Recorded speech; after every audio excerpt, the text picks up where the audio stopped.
How you doing? All right, so I'm going to do a real quick lesson on how this works. The hi-hat clutch, very important part of hi-hat cymbal.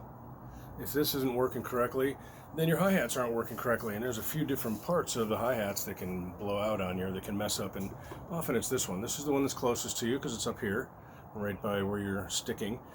So let's go over that really quickly, all right? The other things that can blow out, by the way, are down by your foot, and we'll talk about that another time, okay?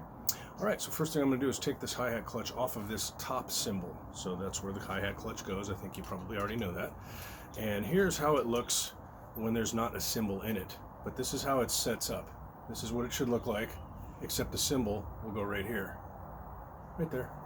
Right here in the middle of these two felts. That's what these are. These are felts. These are called anchors. That's what I call them, or what others call them as well. Anchors, that's these things that slide up and down.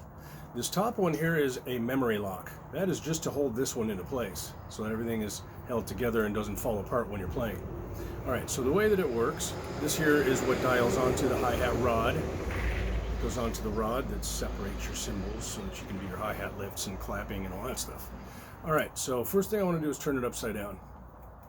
Okay, so you have this part right here. This is what holds everything into place so that it doesn't blow apart in that direction, which is usually how it'll work because of gravity. So what I'm going to do is take that first one off.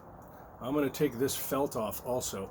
And then what we have is these two parts right here. This is the memory lock. This is the anchor. If you don't have both of these, or if you don't have this one, that's okay. You can get along with just these two things, either these two or one of those and that. Okay, you just take this one and you use it in place of this. All right, so often that's the case. Okay, so we have really the important parts are this right here, this felt, which is what touches the cymbal. This part here, which affects the tension of how much movement there is of the cymbal. Okay, and then if you have this one up here also, then that helps hold it into place from the top. All right. All right, so now I'm going to turn it back over. So it looks like this. Okay. I'm going to put the cymbal on upside down like this. Okay. Then I'm going to put a felt right here next. It's touching the cymbal, so it's kind of like a cymbal felt sandwich. The felt is the bread. The cymbal is the salami. And then you put this guy on next. And this one here, if you crank it on there nice and tight, that's a good thing.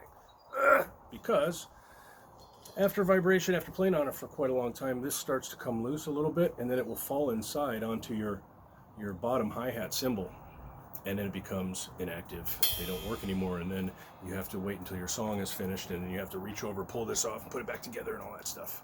Not a huge deal, but something we don't want to happen when we're playing in front of folks. All right, so this part right here is the sway of the cymbal. So it depends on the drummer, what kind of music you're playing, on how much of this there is. A lot of hard rock guys and rock drummers play with a lot of swing or a sway to it. A lot of jazz drummers and funk drummers that play tighter hi-hat work will have it a little bit tighter and more responsive. And so that is affected by this. Again, this bottom one should be cranked down. That one's left in place. You can even super glue it if you want to. Maybe not. All right, so then you put that on there. That creates the tension here. And then when you like the tension of it, then you turn this memory lock on top of it. And then that holds everything securely into place. There's a nice amount of sway.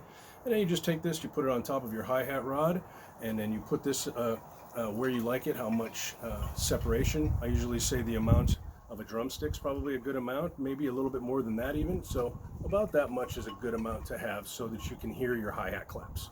Okay, so that's how that works. That's how the hi-hat clutch works.